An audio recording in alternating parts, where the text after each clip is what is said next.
कहते हैं कि खाली हाथ आए थे खाली हाथ जाओगे, गलत बोलते हैं। लोग भले खाली हाथ आते हैं लेकिन जब जाते हैं तो अपने साथ कुछ संस्कार, कुछ यादें छोड़ जाते हैं। एपीजे अब्दुल कलाम खाली हाथ तो आए थे, क्या खाली हाथ गए? हमारे जितने देश के लोग हैं उन देशवासियों के लिए एक प्रेरणा के स्रोत बन गए हैं। लेकिन अगर आप खाली हाथ आते हैं और खाली हाथ चले जाते हैं तो आपका पुरुष योनि में जन्म लेने का कोई अर्थ ही नहीं बना। अपनी मंजिल को भुलाकर जिया तो क्या जिया, है दम तुझ में तो उसे पाकर दिखा। लिख दे खून से अपनी कामयाबी की कहानी और बोल उस किस्मत को कि है दम तो मिटा के दिखा। इसलिए कभी किस्मत को मत कोसिएगा, अपने हौसले से अपनी कहानी लिखिएगा। पसीने की स्याही से जो लिखते हैं अपने हौसले के इरादे, उनके मुकद्दर के पन्ने कभी कोरे नहीं होते। देखिए, शिक्षक और सड़क ऐसी चीज है जो खुद तो अपने जगह पे रहती है और दूसरों को मंजिल तक पहुंचा देती है। ये सबसे हो जाती है, लेकिन दोबारा गलती नहीं होना चाहिए। जब भी किसी की आलोचना करिए तो उसमें एक छोटी सी प्रशंसा जोड़कर ही उस आलोचना को खत्म कीजिए कि शुरुआत तो डांटने से किए थे, बाद में उसका हौसला बढ़ा के हंसी मजाक में उसे निकाल दीजिए, बीच बीच में उसे फिर एहसास दिलाइए, लेकिन बार बार कमियों को नहीं गिनाना चाहिए। महाभारत देखिएगा, महाभारत में जो कृष्ण भगवान थे वो कौरवों के बीच गए संदेशा लेके, आखिरी संदेशा, वहां पे भी उनकी भाषा देखिएगा। आप महाभारत अगर सीरीज देखिए तो भाषा देखिएगा, दुश्मन से भी इस तरह से बात कर रहे थे जैसे लगता था गुरु जी से बात कर रहे हैं। ये भाषा की मर्यादा। लेकिन आज ये वही श्याम की धरती है, ये वही पुरुषोत्तम राम की धरती है जहां लोग तहजीब भूल गए कि यार बात करना कैसा चाहिए। ये वही पुरुषोत्तम राम थे जिनके अपने भाई लक्ष्मण जी को जब शिक्षा लेनी थी ना तो रावण के पैताने बैठे थे कि ये शिक्षा लेना है तो उसके पास झुकना पड़ेगा यहाँ पर। लेकिन आज हम लोग भूल गए हैं कि हमें बात कर, बात में तो इतना आजकल वो तहजीब ही नहीं रह गया है कि इतना रफ बोल दो कि दुश्मन। किसी से पूछा, एक लड़का पूछा तुम्हारा क्या हाल है, तो कह रहा है खराब है, ठीक कर दोगे। जब हाल है भाई। आप सबकी जिंदगी में कुछ कठिनाइयां आएंगी, ठोकरें लगेंगे, लेकिन ठोकर खा के संभलना भी जरूरी है। ठोकरें खाकर भी न संभला तो ये मुसाफिर का नसीब। राह के पत्थर तो अपना फर्ज अदा कर चुके हैं और कभी भी मुश्किलों से घबराइएगा नहीं। कोको कोला कंपनी जब स्थापना हुई थी तो एक साल में केवल इसके 25 बोतल बिके थे।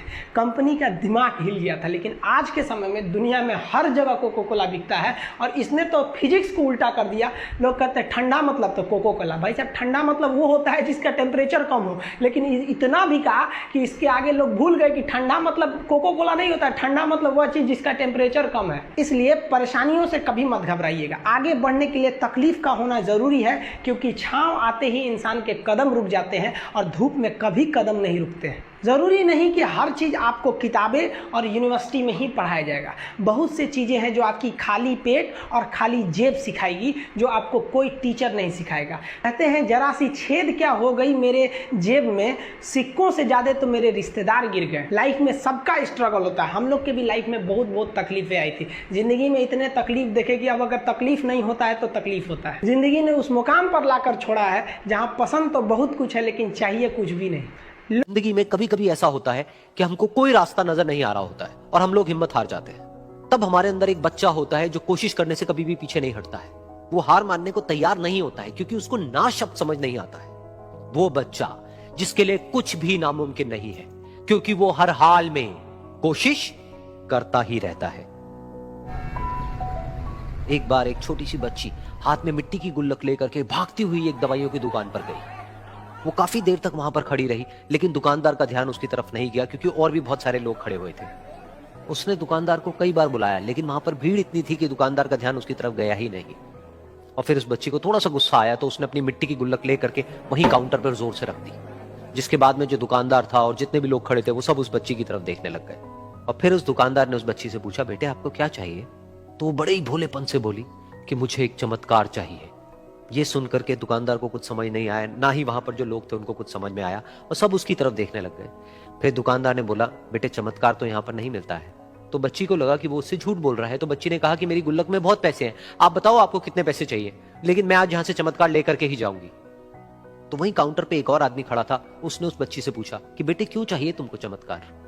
तब उस बच्ची ने अपनी कहानी बताई कि अभी कुछ दिन पहले मेरे भाई के सर में बहुत तेज दर्द हुआ, तो मेरे पापा मम्मी उसको हॉस्पिटल ले गए। उसके बाद कई दिन तक मेरा भाई घर नहीं आया। तो मैंने कई बार अपने पापा से पूछा, लेकिन उन्होंने मुझे कुछ नहीं बताया। उन्होंने बार बार यही कहा कि वो आ जाएगा, वो कल आ जाएगा, वो कल आ जाएगा, लेकिन वो आ ही नहीं रहा था। तो मैंने देखा कि मम्मी रो रही है। अब पापा मम्मी को कह रहे थे कि उसकी दवाइयों के लिए और उसके इलाज के लिए जितने पैसे चाहिए उतने मेरे पास में नहीं है, अब उसको कोई चमत्कार ही बचा सकता है।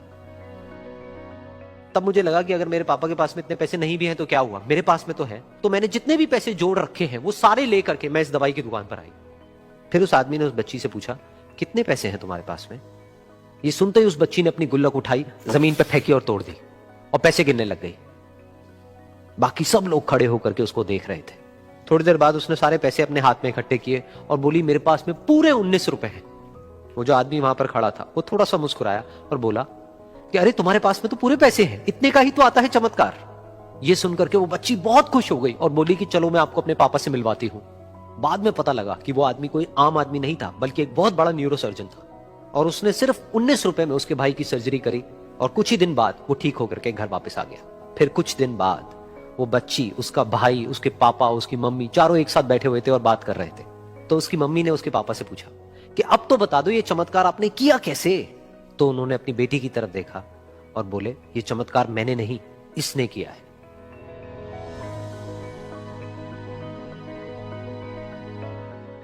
तो यहां पर एक बहुत बड़ी बात है जो हम उस छोटी सी बच्ची से सीख सकते हैं कि जिंदगी में कभी कभी ऐसा होता है कि हमको कोई रास्ता नजर नहीं आ रहा होता है और हम लोग हिम्मत हार जाते हैं। तब हमारे अंदर एक बच्चा होता है जो कोशिश करने से कभी भी पीछे नहीं हटता है।